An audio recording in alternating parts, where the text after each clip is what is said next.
Drama serial दो किनारे में जहां सब लोग अपने घिसे पिटे डायलॉग मारकर लड़ने में मसरूफ थे, वहीं अंकल ने सोचा कि मैं ही कहानी में कोई ट्विस्ट ले आऊं। अपनी बेटी की हरकतों से बेजार होकर ये तो दुनिया से चले गए, मगर बेटी टस से मस ना हुई। मैयत वाले दिन ही इसने फैसला कर लिया कि अगला तीर किस पर चलाना है। वैसे अब ये ना हो कि आयमा और तैमूर की भी तलाक हो जाए और इनके बच्चे की कस्टडी के पीछे ड्रामा और लंबा घसीटा जाए। इनके चक्कर में वकीलों के तो मजे ही आ जाएंगे। अब ये तैमूर तो बहन की मोहब्बत में बिल्कुल अंधा हो चुका है।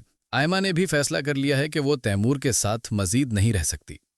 अब वलीद आयमा को समझाएगा कि एक बार फिर सोच लो, मेरा और दुर्रे शहवार का मामला अलग है। इसके चक्कर में तुम दोनों अपना घर क्यों खराब कर रहे हो।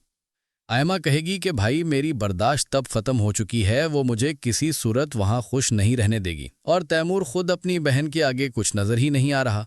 और फिर दूसरी तरफ दुआ की तबीयत काफ़ी ख़राब हो जाएगी। दुर्रे शहवार ने तो इसे नसरियन की औलाद बनाकर अपने घर में रखा हुआ है। ये सब देखते हुए वलीद अदालत में एक बार फिर केस करेगा।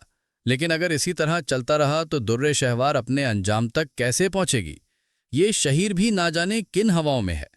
शहीर को जब इस केस का और दुर्रे शहवार की शर्त का पता चलेगा तो वो उससे कहेगा कि पहले तो तुम वलीद की दौलत के पीछे पड़ी हुई थी, और अब तुमने ये किस किस्म की शर्त रखी है।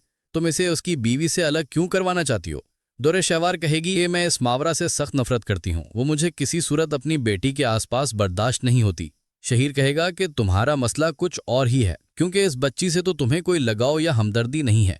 सच तो यह है कि तुम्हें वलीद को छोड़कर पछतावा हो रहा है और अब तुम्हें इसकी जिंदगी में कोई और औरत बर्दाश्त नहीं हो रही। इसी तरह इन दोनों के दरमियान लड़ाई झगड़े चलते रहेंगे और फिर एक दिन वलीद तंग आकर इसे तलाक दे देगा। या फिर ये भी हो सकता है कि दुर्रे शहवार का कोई एक्सीडेंट हो जाए, जिसके बाद ये बिस्तर से लग जाए और फिर शहीद सारे डॉक्यूमेंट्स पर साइन करवाकर जायदाद छीन ले और इसे इसके घर वापस भेज दे। और फिर अपने घर जाने के बाद दुर्रे शहवार अपनी गलतियों पर पछताएगी और रोते हुए खुद तैमूर को सारी हकीकत बताएगी कि आयमा और उसके घर वाले बिल्कुल बेकसूर थे।